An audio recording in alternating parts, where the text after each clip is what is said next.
오늘부터 말씀의 제목이 이제 주여 나를 도우소서로 이제 바뀌게 됩니다. 오늘 말씀을 보면 29절에 예수께서 이르시되 이 말을 하였으니 돌아가라 귀신이 내 딸에게서 나갔나 하시니라. 어떤 말을 했기 때문에 치유를 경험하게 되고 그 기도 제목이 이루어졌다라는 것이죠. 이 말을 했으니 보통 이제 이 말이라는 어떤 그런 것보다도 다른 어떤 이적의 기사를 보면 네 믿음이 너를 구원하였다라고 이야기를 하시거든요.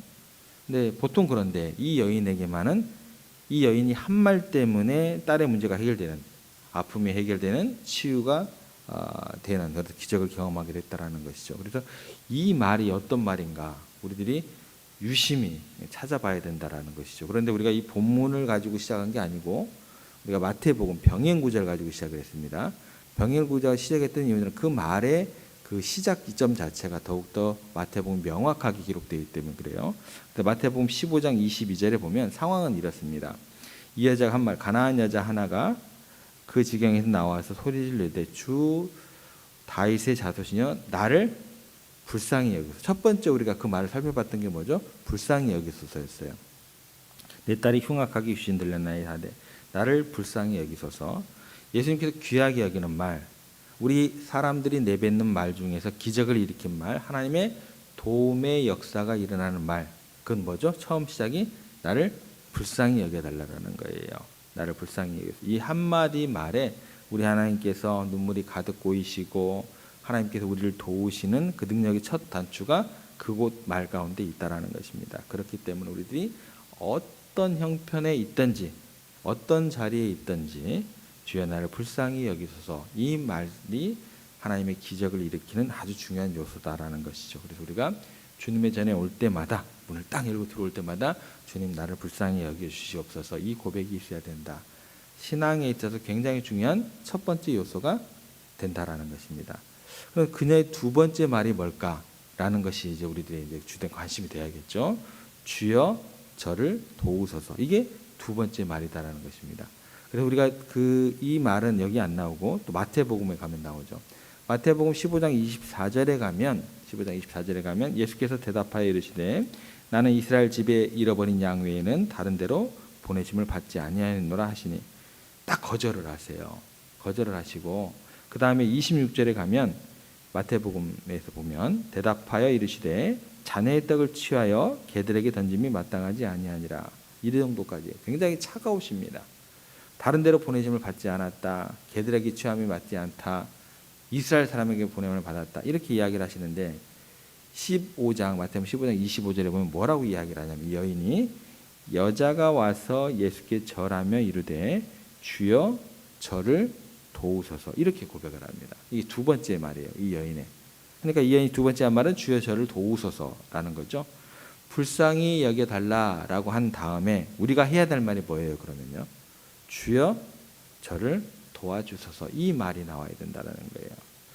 여러분, 우리들이 주님 앞에 나올 때 주여 저를 도우소서 이 말 하는 게요 진짜 신앙인의 모습이다라는 거예요. 이 말 없으면 신앙의 모습이 주객이 전도가 되어버려요.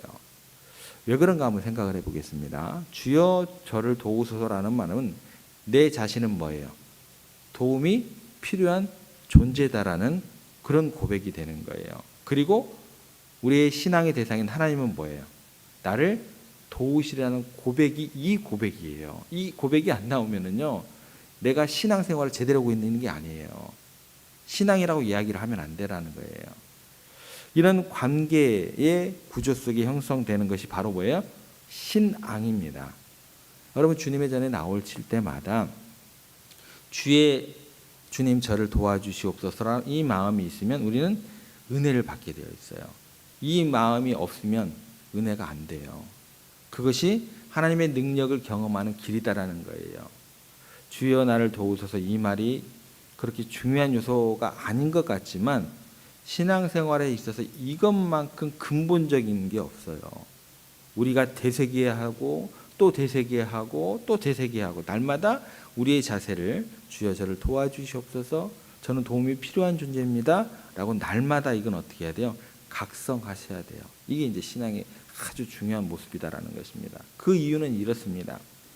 우리의 신앙이 변질이 될 때가 있어요. 그리고 시험에 들 때가 있어요.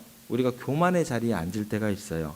그 순간 우리의 마귀의 도구가 되는 순간이 있어요. 그게 언제냐면 주님의 전에 나올 때 주님 나를 도와주세요라고 말하는 게 아니라 주님 제가 뭐를 도와드릴까요?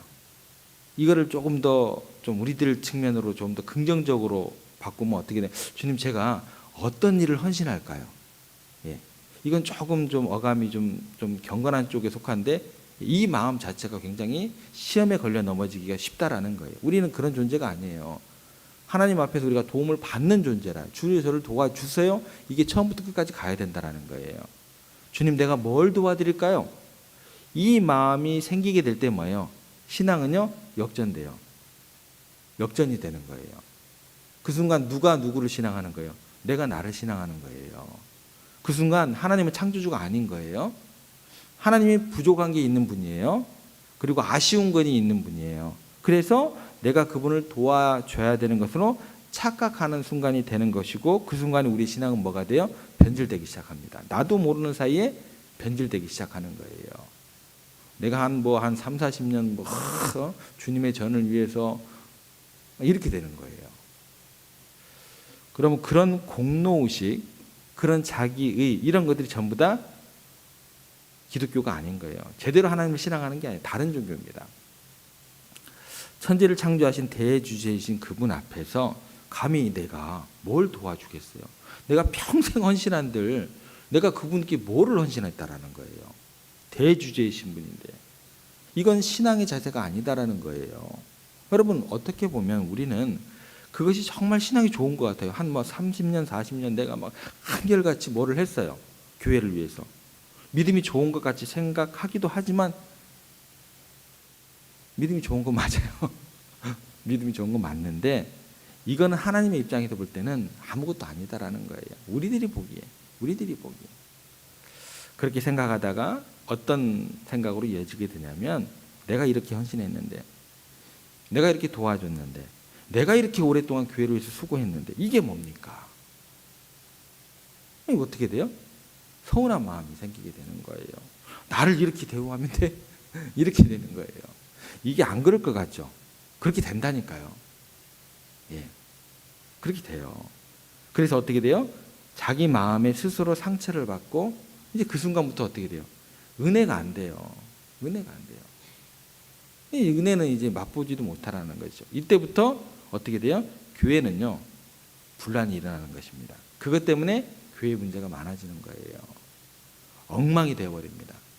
있을 수 없는 일이에요. 이 여인이 고백하는 말을 우리는 잊지 않아야 됩니다. 주여 저를 도와주소서. 이 말이에요. 불쌍히 여겨주소서, 도와주소서. 이 도와주소서라고 얘기를 딱 하니까 예수님께서 뭐라 그래요? 그 말을 들으시고 너가 참으로 야, 너 진짜 바른 말을 했다. 그게 바로 신앙이다라는 거예요. 믿음이라는 것은요 그냥 주어지는 게 아니에요. 네 믿음이 너를 구원하였다. 딱 뭔가 주어지는 것 같죠. 그게 아니라니까요. 문 열고 들어올 때 뭐예요? 저를 불쌍히 여겨주소서. 그 다음에 뭐예요? 도와주소서. 이게 하나의 믿음의 어떤 바른 신앙으로 나아가는 이 말을 하였으니 그 다음에 주어지는 거예요. 그래서 이 말을 하였으니라고 하시는 거예요. 어떠한 직분을 맡았던 얼마나 오랫동안 많은 수고를 했던 상관이 있어요? 없어요? 없습니다. 주님 전에 나올 때는 늘 마음의 자세가 먼저는 불쌍히 여겨주시옵소서 말이 먼저이고 그 다음으로는 주여 저를 어떻게 하라고요? 도와주소서. 이런 마음의 자세, 이런 말을 해야 된다는 거예요. 주님 내가 오늘은 뭘 도울까요? 라는 것은 있을 수 없는 일입니다. 그래서 예수님께서 다음과 같이 이야기를 하세요. 마태복음 3장 9절에 가면 이런 말씀을 하십니다. 속으로 아브라함이 우리 조상이라고 생각하지 말라. 내가 너희에게 이르노니 하나님께서 능히 이 돌들로도 아브라함의 자손이 되게 하시리라. 야, 너희 함부로 이야기하지 마. 하나님께서 돌들로도 너희들 대신할 수 있어. 너희들이 뭔데? 예수님이 이렇게 이야기를 하세요. 누가복음은 약간 비슷한데 좀 다르게 이야기를 하십니다. 누가복음 19장 40절에 가면 대답하여 이르시되 내가 너희에게 말하노니 만일 이 사람들이 침묵하면 돌들이 소리 지르리라 하시니라. 너희들 맨날 찬양해봐. 그게 하나님의 성호에 맞는 찬양이 되는가? 저 돌들이 소리 지를 수도 있게 할 수 있다라는 것입니다. 예수님께서 아쉬워서 도움을 청하는 게 아니다라는 거예요. 우리가 주님을 위해서 헌신하고 봉사하기도 하지만 실상은 그 자체로 뭐예요? 우리가 은혜 받는 자리가 되는 거예요. 은혜의 존재가 되는 거예요. 그 자체로 하나님의 부르심이 우리에게 은혜가 된다라는 거예요. 죄인인데 뭐가 깨끗하다고 목사로 부르셔서 이렇게 하나님의 말씀을 증거하는 사람으로 세우셨냐는 거예요. 그것이 하나님 앞에 우리가 부름 받은 자체가 도움받는 길이다라는 것입니다. 여러분, 결코 우리가 하나님 앞에 나올 때 우리의 마음이 근본적으로 주여 저를 도우소서 이 한마디 외에는 다른 그 어떤 말도 필요치 않다라는 것입니다. 스스로 내가 하나님께 뭔가 도움이 된다는 생각이 섞여 있는 말을 해서는 절대로 안 된다라는 것입니다. 늘 주님 전에 나올 때 주여 저를 도우소서. 심지어 우리가 봉사하고 섬길 때도 주님 제게 봉사할 힘을 주시옵소서. 제가 부족합니다. 봉사할 수 있게 불러주셨사오니 저에게 그 힘을 주시옵소서. 봉사할 물질을 주셔서 도와주시옵소서. 지혜롭게 할 수 있도록 도와주시옵소서. 도와주시지 않으면 내가 수고하고 봉사하고 헌금하는 이 모든 것들이 오히려 주님의 영광을 가릴까 두렵습니다. 주님 도와주시옵소서. 그렇게 섬기시는 거예요. 그렇게 섬기셔야 돼요. 여러분, 우리가 그동안 어느 순간에는 그런 실수도 했을 수 있습니다. 하나님 앞에서 그렇게 좀 내 자신을 자신하고 교만의 자리로 나아갈 수도 있습니다. 그래서 기독교 신앙을 뭔가 업적을 쌓는 마음으로, 내가 희생당하는 어떤 그런 마음으로 마치 유교나 불교처럼 우리가 신앙생활을 해왔을 수도 있습니다.